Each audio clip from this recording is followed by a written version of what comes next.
Alors, tout ça, c'est bien joli, mais à quoi ça sert? Je vais déposer dedans ma vidéo. Cette vidéo, elle est un petit peu plus grande, évidemment, puisque c'est du 4K. Et je vais vous montrer ça. Si je descends l'adaptation à 10% et que je clique sur l'élément et sur le mot trajectoire, je vois donc que c'est du 4K. Or, le 4K, vous savez bien que c'est donc 2 fois plus grand que la Full HD, qui est notre séquence de base que l'on retrouve ici. Là, voilà, c'est une séquence en Full HD. Ça fait bien un 4K 3840 par 2160. Donc, il est 2 fois plus grand.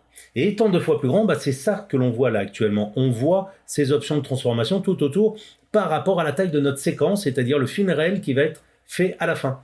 Et si je diminue l'échelle de mon élément, eh bien, j'en vois là 100%.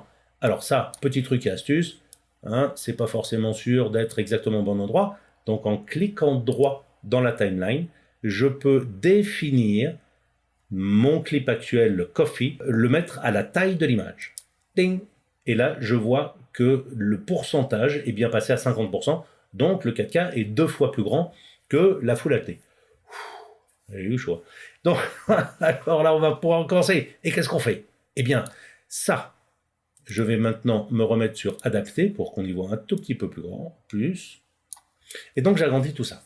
Maintenant, imaginez que vous vouliez faire, ça fait un plan qui fait 1 minute environ, mais vous avez donc du 4K, donc vous avez de la matière à votre disposition, puisque là, je ne suis qu'à 50% de l'échelle. Donc, supposez que vous vouliez faire une sorte de zoom sur elle pour rentrer un petit peu dans sa tête, pour donner une impression un petit peu de réflexion, ou alors elle est triste, ou alors elle est heureuse, tout ce qu'on veut, mais le fait de zoomer dessus donne autant de possibilités de penser qu'il y a de personnes sur Terre. Donc comme ça, chacun fait son propre film. Donc imaginez la possibilité de zoomer sur elle, sur son visage, pour essayer de donner une expression un petit peu plus intéressante à ce plan qui est fixe sinon.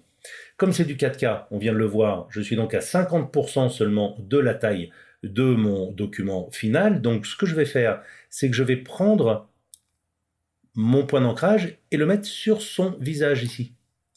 Et ensuite mettre une image clé à échelle. Au tout début là. Ce qui veut donc dire que maintenant, quand je vais bouger, et peut-être que je vais m'arrêter ici à une vingtaine de secondes, ça va suffire largement, et là je peux donc zoomer. Regardez si je zoome. Eh bien, si je zoome, je vais zoomer sur le point d'ancrage. Donc, je zoome sur elle. En fait, vous voyez que c'est très légèrement pixelisé parce que j'ai un peu triché, c'est du 4K, mais j'utilise un proxy. Donc ça, je ferai un petit tuto sur les histoires de proxy plus tard. Donc ça, voilà. Et là, j'ai bien zoomé exactement. Si je fais un play, je zoome sur elle. Si je n'avais pas utilisé le point d'ancrage pour viser l'endroit où va se concentrer la transformation, eh bien j'aurais dû faire 2 opérations au lieu d'une pour arriver au même résultat. Donc là, j'enlève l'échelle pour le moment. Ah ben non, l'échelle elle est bonne, pardonnez-moi, et j'ai dit que je la montais, on a dit à peu près jusqu'ici, jusqu'à 100%. On ne va pas abîmer l'image, donc jusqu'à 100%, très bien. Donc je vais de là à là, ok. Maintenant, je remets mon point d'ancrage au centre, là où il était. Donc je reprends et je repositionne, ding, voilà, mon élément en plein centre, c'est parfait. Eh bien, si j'avais voulu faire la même chose, regardez, sans bouger le point d'ancrage, je répète, sans bouger le point d'ancrage, j'ai toujours mon échelle qui est là, mais si maintenant je fais un zoom et que je passe de l'un à l'autre, eh bien, je la rate, la nana.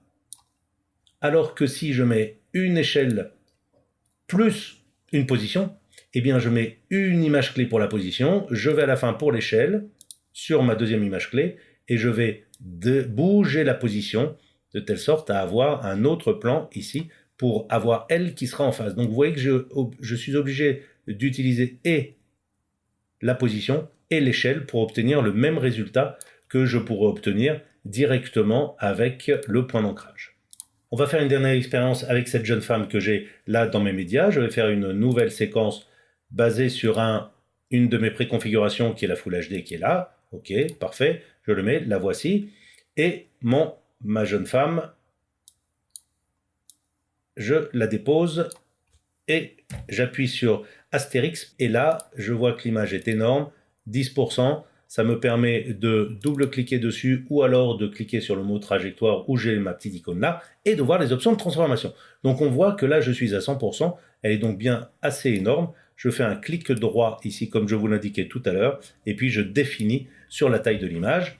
Là on voit des points, des bandes noires sur le côté, donc ça c'est pas très élégant. Alors je vais agrandir un petit peu et vous voyez pour avoir quelque chose de très propre et très doux, j'appuie en même temps sur CTRL. CTRL et je fais glisser, comme ça j'incrémente tout doucement. Si j'appuie sur Shift, ça va à fond la caisse. Bon, je me remets en adapté pour avoir ça en grand et bien ce qu'on va faire c'est qu'on va zoomer sur un de ses yeux comme ça, celui-ci par exemple.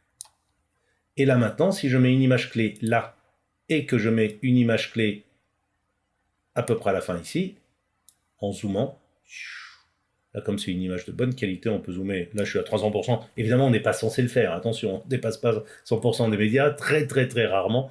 Et on peut aller 110, 115, voilà, de temps en temps. Mais bon, attention, hein, on va pas casser la résolution des médias qu'on utilise. Toujours est-il que là, pour l'exemple, je vous montre qu'on monte jusqu'à 300%. Et là, on est bien directement axé sur son œil. Donc, c'est super pratique d'utiliser le point d'ancrage comme référent pour tous les déplacements que l'on veut. Je le prends et je choisis par exemple sa boucle d'oreille. Et là, instantanément, ça se fait sur la boucle. Si on veut le mettre sur l'autre, sur le nez, sur le nez, petit nez, voilà. Et voilà, ce tutoriel sur le point d'ancrage est terminé. J'espère avoir un petit peu démystifié cet engin un petit peu étrange, mais ô combien utile. Donc n'hésitez pas à me laisser des commentaires et à vous abonner, évidemment, si vous le désirez. À très bientôt. Ciao.